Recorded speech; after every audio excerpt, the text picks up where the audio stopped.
قصور میں سیلابی پانی کے بعد بیماریوں کا پھیلاؤ، ڈینگی اور ملیریا کے خدشات بڑھ گئے۔ اسپتالوں میں ڈینگی کے مریضوں میں اضافہ ہونے لگا، متاثرین پیٹ کے امراض میں بھی مبتلا ہونے لگے۔ اسی پر دیکھیں محمد عرفان کی یہ رپورٹ۔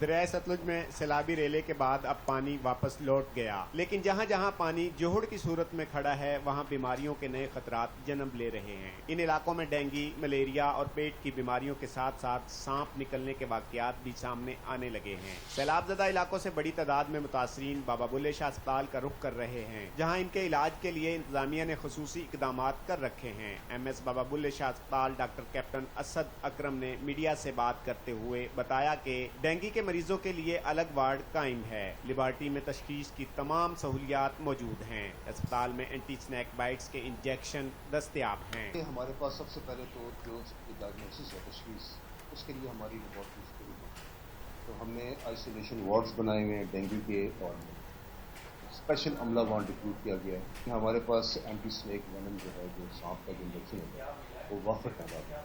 جہاں اسپتال انتظامیہ صحت کی ہر ممکن سہولیات فراہم کرنے کے لیے کوشاں ہیں، وہی متاثرہ علاقوں سے آنے والے شہری علاج معالجے کی سہولیات پر مطمئن نظر آتے ہیں۔ تاہم ان کا کہنا ہے کہ اگر ان کے علاقوں میں میڈیکل کیمپ قائم کر دیے جائیں تو صحت کی سہولیات وہیں مقامی سطح پر دستیاب ہو سکیں گی۔ میرے کچھ جاننے والے تھے، ان کو اس وقت بیماری کی وجہ سے بڑے مشکلات پیدا ہو رہی تھی۔ میں ادھر ڈی ایچ کے ہاسپٹل بابا بلے شاہ میں لے گیا ہوں قصور میں، ادھر کافی انتظامات بہتر ہیں۔ گورنمنٹ کو میں اس بات سے اپریشیٹ کروں گا کہ ادھر ہاسپٹل میں انتظامات ٹھیک ہے، لیکن پلیز میں یہ ضرور کہوں گا کہ کچھ لوگ اپنے خود سے ادھر نہیں آ سکتے یا ان کے پاس مشکلات آ رہی ہیں، تو ایک کیمپ ادھر بھی بنا دیا جائے۔